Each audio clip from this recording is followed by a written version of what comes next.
الحمدللہ رب العالمین والصلاة والسلام علی سید الانبیاء والمرسلین اما بعد فاعوذ باللہ من الشیطان الرجیم بسم اللہ الرحمن الرحیم وما ارسلناک الا رحمۃ للعالمین صدق اللہ العظیم وصدق رسولہ النبی الکریم صلی اللہ تعالی علیہ وسلم۔ پڑھیے الصلاۃ والسلام علیک یا رسول اللہ، الصلاۃ والسلام علیک یا نبی اللہ۔ فرمانے آخر نبی صلی اللہ تعالی وسلم کہ جس شخص نے مجھ پر ایک مرتبہ درود پاک پڑھا،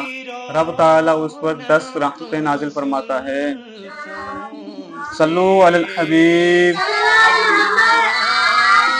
معزز اور سامعین کرام اور مدرسے کے پیارے بچوں، میں نے آپ کے سامنے وما ارسلناک الا رحمۃ للعالمین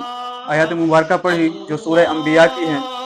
اور فرمایا کہ اے محبوب، ہم نے آپ کو تمام جہانوں کے لیے رحمت بنا کر بھیجا ہے۔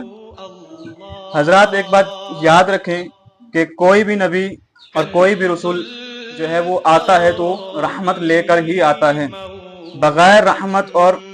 اس کے علاوہ نہیں آتے۔ جہاں نبوت و رسالت ہے وہاں رب تعالیٰ کی رحمت بھی ہے۔ ان کا آپس میں چولی دامن کا ساتھ ہے۔ ہر نبی رحمت لے کر آتا ہے۔ 1,24,000 کم و بیش انبیاء کرام اور جملہ رسول و اعظام اپنے دور میں تشریف لائے اور اپنی اپنی امت کے لیے رحمت لاتے رہے، لیکن رحمت بن کر تشریف لانے بلکہ رحمت لے کر جلوہ افروز ہوئے۔ مثلا حضرت آدم علیہ السلام رحمت لے کر آئے، حضرت نوح علیہ السلام رحمت لے کر آئے، حضرت ادریس علیہ السلام رحمت لے کر آئے، حضرت صالح علیہ السلام رحمت لے کر آئے، حضرت ابراہیم علیہ السلام رحمت لے کر آئے، حضرت اسماعیل علیہ السلام رحمت لے کر آئے، حضرت اسحاق علیہ السلام رحمت لے کر آئے، حضرت یعقوب علیہ السلام رحمت لے کر آئے، حضرت یوسف علیہ السلام رحمت لے کر آئے، اور اسی طرح حضرت داؤد علیہ السلام، حضرت موسیٰ علیہ السلام، حضرت ہارون علیہ السلام، حضرت زکریا، حضرت یحییٰ، حضرت عیسیٰ تک جتنے بھی انبیاء کرام آئے سب نے رحمت لے کر آئے۔ لیکن ہمارے پیارے نبی صلی اللہ علیہ وسلم کی شان وراء الورا ہے۔ ہمارے نبی کی، تمہارے نبی صلی اللہ علیہ وسلم کی جب بات آتی ہے تو خدا تعالیٰ نے قانون بدل دیا، طریقہ بدل دیا، انداز گفتگو بدل دیا، گویا فرما دیا پیارے تو میرا پیارا ہے، راج دلارا ہے، نبیوں کا سردار ہے، دو عالم کا مختار ہے، سید الابرار ہے، نور الانوار ہے، اب بارش تیری ہے، باعثت تیری ہے، اب تجھے بھیجنا چاہتا ہوں، تجھے کائنات کا دولہا بنانا چاہتا ہوں، بے قصوں کا سہارا بنانا چاہتا ہوں، بے آسوں کا آسرا بنانا چاہتا ہوں، دکھیوں کا غموں کا مداوع کروانا چاہتا ہوں، گناہگاروں کا ملجا و ماوا بنا کر بھیجنا چاہتا ہوں۔ لہٰذا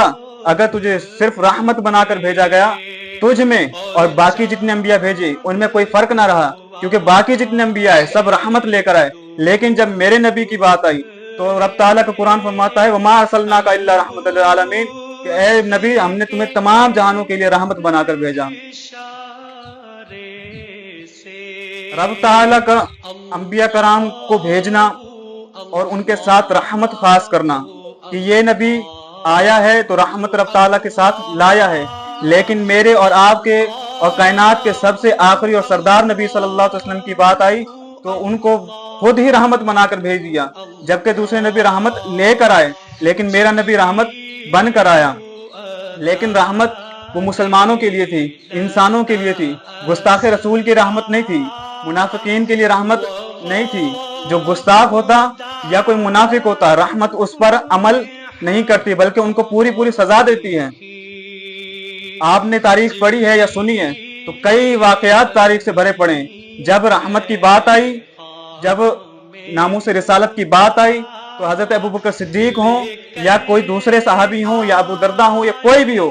وہ بات آئے تو اپنے باپ تک کو بھی نہیں بخشتے۔ کیوں کہ کائنات کے سب سے عظیم نبی صلی اللہ علیہ وسلم کی جب بات آتی ہے تو سب کی عزت بعد میں ہے، سب کی شان بعد میں ہے، سب سے پہلے عزت و شان میرے نبی صلی اللہ علیہ وسلم کی ہے۔ اللہ تعالیٰ سے دعا ہے کہ ہمیں رب کائنات صلی اللہ علیہ وسلم کو بھیجنا جو رب تعالیٰ کی عظیم نشانیوں میں سے ایک نشانی ہے، رب تعالیٰ کا محبوب ہے، اسے کائنات میں بھیجنا ہم پر سب سے بڑا احسان ہے۔ ہمیں اللہ تعالیٰ سے دعا کرنی چاہیے کہ ہمیں نبی صلی اللہ علیہ وسلم کے اسوہ حسنہ پر عمل کرنے کی توفیق نصیب فرمائے۔ اور آپ جتنے بھی بچے یہاں پہ موجود ہیں، آپ مدرسے میں پڑھنے آتے ہیں، قرآن پاک رب تعالیٰ کی کتاب ہے، قرآن پاک یہ جو نازل ہوا یہ مجھ پر یا کسی اور پر نہیں، یا کسی پہاڑ یا کسی درخت پر نہیں، کسی تختے یا کسی صفحے پر نہیں، بلکہ یہ قرآن پاک ڈائریکٹ اور ہمارے نبی پاک صلی اللہ علیہ وسلم کے سینے مبارکہ پہ نازل ہوا۔ فرمایا کہ اگر یہ قرآن کسی پہاڑ پر اتارا جاتا تو پہاڑ ریزہ ریزہ ہو جاتا، جیسے پاؤڈر ہوتا ہے اس طرح ہو جاتا، لیکن میرے محبوب کا سینہ مبارکہ ایسا تھا کہ ڈائریکٹ قرآن پاک رب تعالیٰ کا کلام اترتا اور وہ سیدھا مصطفیٰ کے سینے میں جاتا، وہاں سے اصحاب میں بڑھتا، پھر اصحاب نے آگے پھیلایا، یوں کرتے کرتے ہم تک پہنچا۔ تو مدرسے کے پیارے بچوں، آپ کو بتانے کا مقصد یہ ہے کہ قرآن پاک کو توجہ کے ساتھ پڑھا کریں۔ آپ کا مقصد قرآن پاک کا علم حاصل کرنا ہو، آپ کا مقصد قرآن پاک کو سمجھنا ہو، آپ کا مقصد قرآن پاک کی تعلیم کو سیکھ کر آگے پھیلانا ہو، تبھی آپ کچھ حاصل کر پائیں گے۔ اگر آپ کو اس کو ذریعہ معاش بنانے کے لیے حاصل کر رہے ہیں تو یاد رکھیں، اگر آپ پڑھ بھی جائیں گے لیکن اس سے فائدہ کبھی آپ حاصل نہیں کر پائیں گے، کیونکہ آپ کی نیت ہی اس سے ذریعہ معاش کی تھی، اس سے سیکھنے کی نہیں تھی یا اس کو پھیلانے کی نہیں تھی۔ کیونکہ قرآن پاک رب تعالیٰ کی وہ عظیم کتاب ہے جو انبیاء کرام حضور علیہ السلام پر نازل ہوئی اور اس کے بعد صحابہ نے سیکھی، پھر آگے اس کو پھیلایا، یہاں تک کہ اس کے لیے بہت ساری قربانیاں دی گئیں۔ رب تعالیٰ کا فرمان آپ نے سنا کہ رب العالمین کا جو محبوب ہے صلی اللہ علیہ وسلم وہ رحمت بن کر آئے، ٹھیک ہے، رحمت لے کر نہیں بلکہ رحمت